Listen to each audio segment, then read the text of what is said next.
Aujourd'hui, je vais parler du NFP parce que c'est de loin l'une des news les plus importantes pour le marché de l'emploi américain. C'est la news la plus importante d'ailleurs pour le marché de l'emploi américain. Et c'est l'une des news les plus importantes du mois au niveau des US. C'est l'une des news qui suscite le plus de spéculation, le plus d'intérêt de la part des investisseurs et des traders particuliers.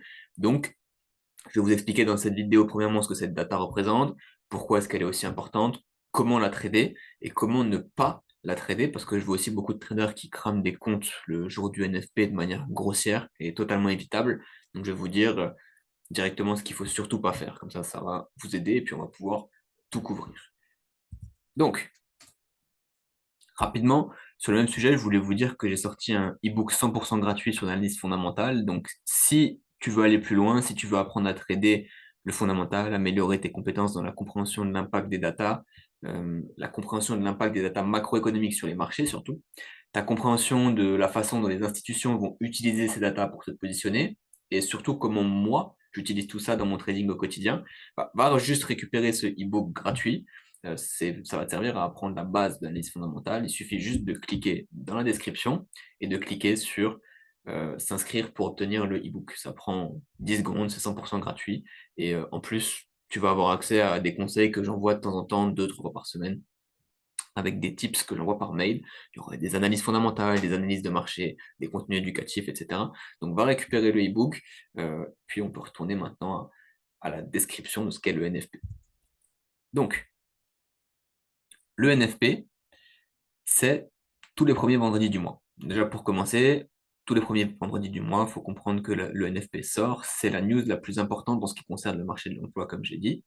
C'est surtout une news qui va ramener énormément de volume et de volatilité par son importance. Elle va se composer concrètement de 3 sous-news. En fait, c'est pour ça qu'elle est aussi attendue et impactante. C'est parce que c'est de loin la plus complète sur le marché de l'emploi. Vous allez avoir des news sur le marché de l'emploi US tout au long du mois, mais celle-là, elle est beaucoup plus complète. Euh, il y a 3 news en question. Donc, la première, là, c'est écrit en anglais sur le diapo, mais je vous l'ai traduit en français. Donc, la première, c'est la variation mensuelle des salaires moyens. La deuxième, c'est la variation de l'emploi non agricole. Et la troisième, c'est le taux de chômage. On va décortiquer ça point par point, comme ça, on va bien comprendre à quoi servent ces datas et à quoi elles correspondent.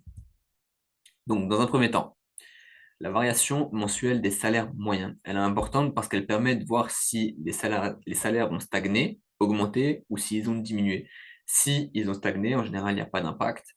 S'ils ont diminué, il faut comprendre que ça engendre sur l'économie euh, une baisse de pouvoir d'achat. Un pouvoir d'achat qui diminue parce qu'il y a moins de salaires, il y a moins d'argent dans l'économie, il y a moins d'argent dans la poche des consommateurs, bah, c'est derrière une économie qui va probablement ralentir. Et donc derrière, c'est mauvais pour le pays et pour sa devise. On peut voir encore derrière à plus long terme, si les salaires continuent de diminuer, si l'inflation s'affaiblit, bah, derrière on peut avoir des licenciements et un chômage qui va augmenter. Donc ça va être aussi mauvais pour le marché de l'emploi.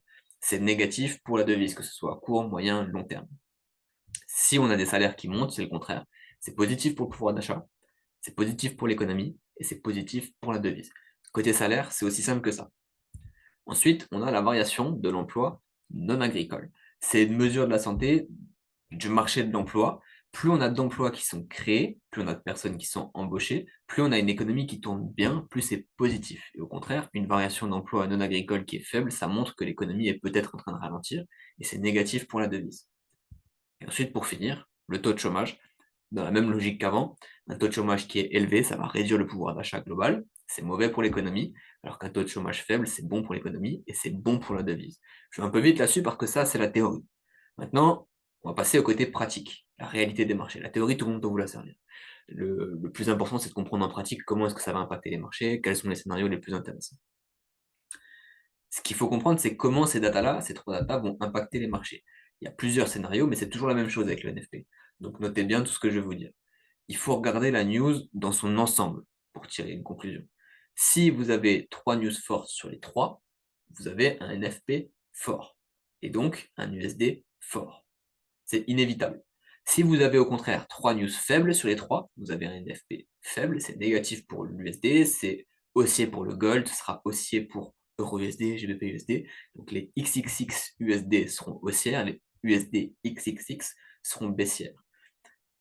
Ça, encore une fois, c'est assez facile à comprendre, n'importe qui peut tirer cette conclusion. Par contre, ça devient plus compliqué quand vous avez des datas qui vont moins dans le même sens. Je vais laisser ces scénarios-là. Par exemple, si on a deux news sur les trois, peu importe lesquelles, hein, qui sont faibles et qu'il y a une forte. Sur les trois news, on a deux faibles, une forte. C'est ce qu'on appelle un NFP mixte. Donc même si on a deux news faibles, ça va dépendre de leur variation et d'à quel point elles sont faibles. Autre exemple, si on a deux news très faibles par rapport à ce qui a été prévu et aux datas du mois précédent, et qu'on a une forte mais très légèrement au-dessus de la prévision, bah, c'est toujours négatif. Par contre, si on a deux news qui sont pas très faibles, qui sont négatives mais de peu, et une qui est par contre très positive, qui est largement supérieure aux attentes et au mois précédent, ça nous donne un NFP mixte. NFP mixte égale pas de trade. Parce que les probas sont dans le sens de l'indécision, de chasse de liquidité un peu dans tous les sens. Le volume est là, mais en fait pas dans le bon sens du terme. C'est plus de la volatilité qui part dans tous les sens que du volume. Nous, ce qu'on veut, c'est du volume plus que de la volatilité. Du volume, c'est quand les ordres sont entrés dans le même sens. Ça nous intéresse. Mais pour ça, il faut une news claire. Quand vous allez avoir des mouvements dans tous les sens avec un NFP mixte, en fait, vous avez soit des probas d'avoir pas de mouvement, de la consolidation, soit des faux mouvements. Dans tous les cas, il n'y a aucun des deux qui nous intéresse dans ce cas-là. Donc, si vous avez des news aussi qui sont neutres, 2 sur 3 neutres ou 3 sur 3 neutres, c'est pareil, ne tradez pas. Quand je dis neutre, ouais, je vais vous expliquer ça quand même. Quand je dis neutre, j'entends des news qui vont se situer entre la prévision, la data qui est prévue ce mois-ci, et la data du mois précédent. Qui sont par exemple juste égales à la prévision ou juste égales au mois précédent. Ça n'apporte rien de neuf sur les marchés parce que on le savait déjà. La news n'apporte rien de nouveau. Ce qu'il faut comprendre, c'est que quand on a un gros mouvement, c'est qu'il y a quelque chose à répercuter sur les marchés. Il y a une nouvelle information que les institutions, les investisseurs répercutent dans les prix, qui va se répercuter directement sur la demande de la devise. Et donc c'est là qu'il y a un mouvement. Mais si les news sont mixtes, neutres, bah, on n'a rien de vraiment neuf à répercuter, et donc on n'a pas de mouvement. Et c'est là qu'entrer, ça devient compliqué, parce que vous allez avoir euh, un manque de volume qui va baisser vos probas de réussite. Donc il va falloir apprendre à rester sélectif. Si ça n'apporte rien de neuf sur les marchés par rapport à ce qu'on savait déjà, il n'y a pas de raison d'avoir des gros mouvements parce qu'on n'a pas de nouvelles informations à répercuter. Donc pour récapituler, les seuls scénarios qui sont favorables à trader pour le NFP, pour faire simple, c'est soit 3 sur 3 forts, 3 news sur 3 qui sont forts. Dans ce cas-là, vous pouvez acheter l'USD.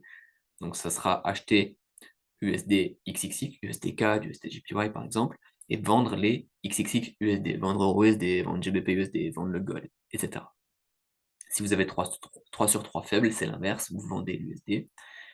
Si vous avez deux fortes et une neutre, là vous pouvez acheter l'USD, ça sera toujours un scénario fort. Si vous avez deux faibles et une neutre, c'est plutôt une vente d'USD. Si vous avez deux fortes et une légèrement faible, c'est toujours un achat d'USD. Et si vous avez deux faibles et une légèrement forte, c'est toujours une vente d'USD. Ça, c'est les scénarios que vous pouvez trader. Tout le reste, zappez directement. Zappez. Parce que la qualité de l'impact à long terme sera largement moins bonne. Vous allez peut-être avoir une fois un ou deux NFP, vous allez pouvoir choper un mouvement, mais à long terme, en fait, vous allez vous faire attraper et ça sert à rien. Donc, c'est ce que je vous recommande. Maintenant que vous connaissez les scénarios qu'on peut potentiellement trader, reste à savoir comment les trader et comment ne pas les trader. On va commencer par ce qu'il faut éviter, et après, on va parler de comment les trader. On va commencer par ce qu'on peut éviter parce qu'en fait, je vois et j'entends beaucoup de choses au sujet du fondamental qui sont totalement fausses, comme par exemple le fait de trader les news avec des ordres stop. Donc pour ceux qui ne savent pas, les ordres stop, donc buy stop, sell stop, c'est des ordres en fait qui sont déclenchés automatiquement si les prix viennent dépasser le prix de l'ordre. Imaginons que je dis je veux mettre un buy stop. Euro USD actuellement il a 1,095 et je mets un buy stop à 1,10. Ça veut dire que si le prix dépasse un 10, au moment où on dépasse un 10, je vais entrer automatiquement en position. Voilà ce que c'est un buy stop. Comme ça, vous comprenez pour ceux qui ne comprennent pas. Donc, le truc, c'est quand on va utiliser ce genre d'ordre en temps de news, on va miser sur le fait qu'il va y avoir un énorme mouvement. On met un ordre stop éloigné, comme je viens de vous expliquer, à l'achat, à la vente. En général, les gens veulent en mettre un à l'achat, un à la vente. Comme ça, ils n'ont pas besoin de se soucier du résultat de la news. Ils se disent, voilà, si ça part dans un sens ou dans un autre, j'entre. Euh, on pense que voilà, c'est le moyen de se faire de l'argent facile sur une news, parce que bon, on sera déclenché automatiquement, il va y avoir un gros mouvement, mais malheureusement, croyez-moi, ça n'existe pas.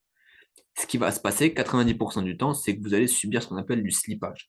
Quand la news sort, pendant quelques dixièmes de seconde, en fait, les spreads de votre broker ou de votre propre firme, c'est encore pire d'ailleurs chez les firmes, ils vont exploser et vous allez vous retrouver avec deux ordres qui seront déclenchés, l'achat et la vente, avec des pertes latentes du coup qui seront énormes parce qu'ils auront été déclenchés en plus loin que votre ordre, ou alors vous allez avoir deux SL qui seront déclenchés directement. Donc en fait, faites surtout pas cette erreur. Dites-vous que si c'était si facile, tout le monde y aurait déjà pensé, ça marcherait, tout le monde ferait que ça, et donc oubliez l'idée.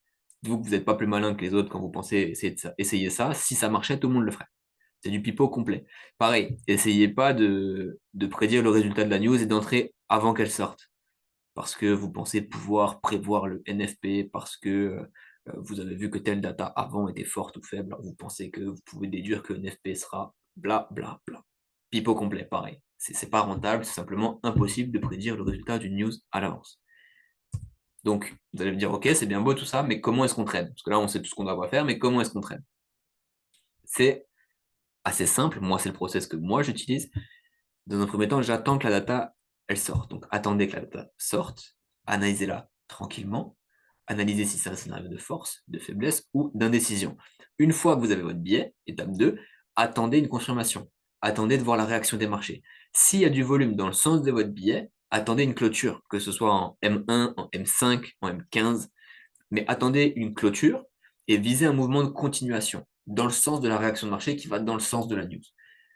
Troisième étape, ne soyez pas trop gourmand. En cas de news forte ou faible, ce que je fais, c'est que 99% du temps, je vais sécuriser une partie de mes profits à 1 pour 1 ou 1 pour 1,5 environ. Et après, je laisse courir le reste plus loin avec mon stop loss après Kevin. La plupart du temps, c'est ce que je fais.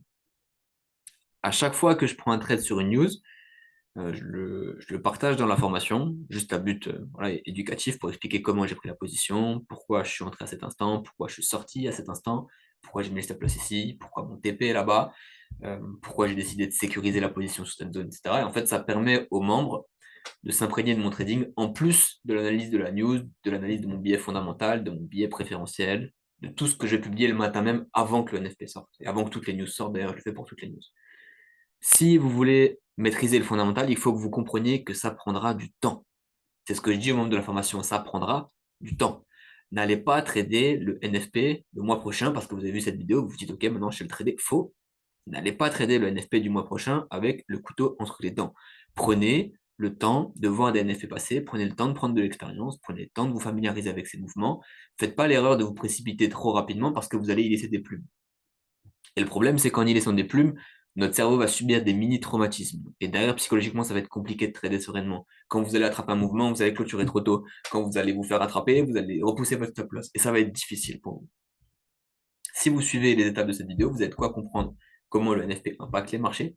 Et vous allez de quoi commencer à élaborer un plan pour essayer de le trader. Le but, c'est pas que vous alliez le trader demain. C'est pas que vous alliez trader le prochain NFP. Il faut que vous gardiez en tête que des NFP, il y en aura encore des dizaines et des dizaines. Si vous voulez construire réellement une carrière dans le trading, si vous voulez durer dans ce milieu-là, vous allez en voir passer mais des dizaines. Déjà, vous allez en voir passer 12 par an des NFP. Simple. 12 par an, fois 10 ans, vous avez 120 NFP. Vous avez le temps. Donc, vous ne vous précipitez pas sur le prochain ou sur celui d'après. Prenez le temps de voir ces datas-là. Si vous voulez encore une fois approfondir le fondamental, n'oubliez pas de cliquer sur le lien qui est dans la description pour récupérer le e-book gratuit parce que justement, on va aller encore plus loin dans le trading fondamental dans ce e-book-là. Ça va vous apprendre une grosse base là-dessus, ça va compléter cette vidéo. Donc si voilà, vous voulez récupérer l'e-book, c'est gratuit, ça se fait en 2 clics. Si la vidéo vous a plu, n'hésitez pas à vous abonner, mettre un like, laisser un commentaire pour me soutenir, parce que je fais énormément de travail éducatif pour tous vous aider à mieux comprendre les marchés et à mieux trader au quotidien. Donc le but, c'est que ça aide un maximum de gens. Et si vous avez des questions, n'hésitez pas à les poser dans les commentaires. J'y répondrai avec plaisir, comme d'habitude.